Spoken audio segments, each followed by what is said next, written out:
gustaría preguntarte un poco sobre el high-tech israelí, ahora haciendo un poco zoom out a todo lo que sería el ecosistema. Eh, ¿qué, ¿Cuáles son las diferencias que puedes, en tu experiencia, reconocer entre el ecosistema israelí y los ecosistemas en otros países? Yo sé que hay algunos en Europa, hay algunos en Latinoamérica, inclusive en América. ¿Cuáles son las diferencias que puedes ver? ¿Qué es lo que nos hace tan especiales en Israel? Para mí eso empieza con la situación geopolítica de Israel. Israel está rodeada por enemigos y se puede mirar a Israel y compararla a una isla. Es una isla que no está rodeada por mar, sino que está rodeada por países que no podemos visitar. Y eso crea una situación que tenemos que mantener negocios con países que están lejos. Además, en Israel no hay recursos naturales, entonces se utiliza mucho el cerebro de mucha gente y esa combinación de gente inteligente con la necesidad real de hacer negocios con países lejanos empujaron mucho el high-tech israelí. Entonces, ese es el medio ambiente en que se creó el high-tech israelí. Y tiene que ver mucho también con la actitud de israelíes que se meten, que no tienen miedo, que hablan con gente. También hablan con gente con idioma que está media rota, como se dan cuenta conmigo aquí. No tenemos miedo a nada y eso ayuda mucho en empujar negocios con otros países.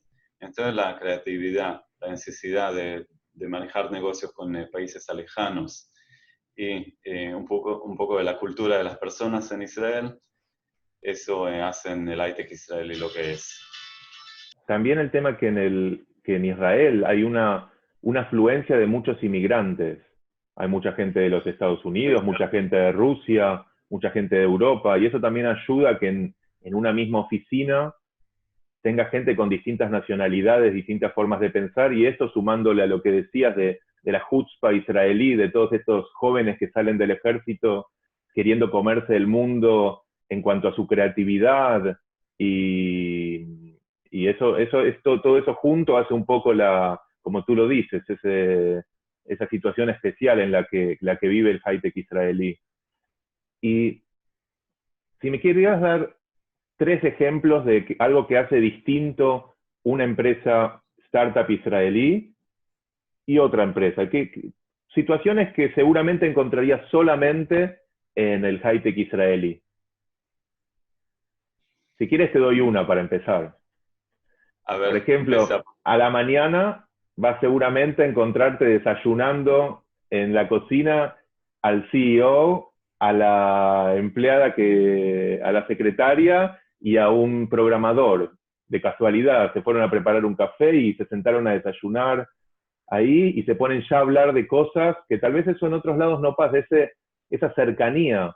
Tal vez en otros países la secretaria no le hablaría tanto al CEO o el programador no iría directo al CEO a contarle una cosa que quiere cambiar en el código. Es como que se rompen las distancias un poco en Israel. Eso es muy cierto. Y con ese ejemplo podría también pensar en lo que pasa entre las compañías. Por ejemplo, como te conté, yo viajaba mucho y todos los lunes a la mañana me encontraba en el aeropuerto con otras personas como yo que iban a visitar clientes en todo el mundo. Y como no tengo que hacer y ves que la persona está en viaje de negocios, te pones a hablar con la persona y de ahí nacen muchas oportunidades de colaboración entre las empresas y hay muchas oportunidades que nacieron de ese modo, solo por hablar con gente que se conocieron en aeropuertos. ¿Qué más? A ver. En cuanto a la flexibilidad del roadmap, por ejemplo, de que las cosas cambian, se trabaja más ágil tal vez, las cosas se van cambiando y adaptando a la realidad. Sí, somos flexibles. A veces,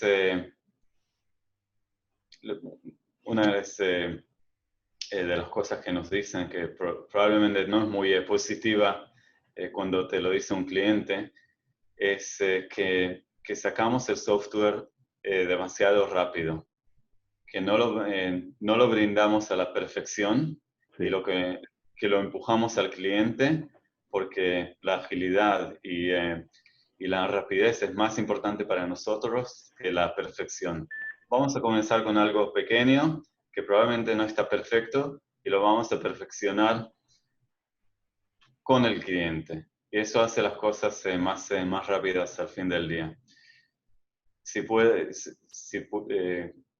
tendría que pensar de la combinación más sería un vendedor israelí y un cliente alemán. A los alemanes les gusta la perfección. Algo que no sea perfecto simplemente no se acepta en Alemania. Y en claro. Israel es al contrario. Entonces eso no funciona muy bien. Y por eso nunca vamos a tener un cliente de piloto que viene de Alemania, porque las culturas son muy diferentes. ¿Y en qué países sí es más fácil encontrar clientes que sean design partners, que quieran empezar desde el principio, como tú dices?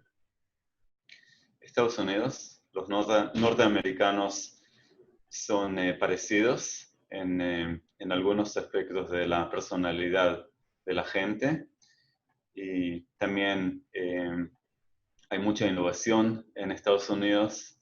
Por supuesto, es la economía más grande del mundo, entonces es ideal tener un cliente que esté contento en Norteamérica. Entonces hay mucha cercanía con clientes norteamericanos y después también en Europa. En Europa también. Perfecto.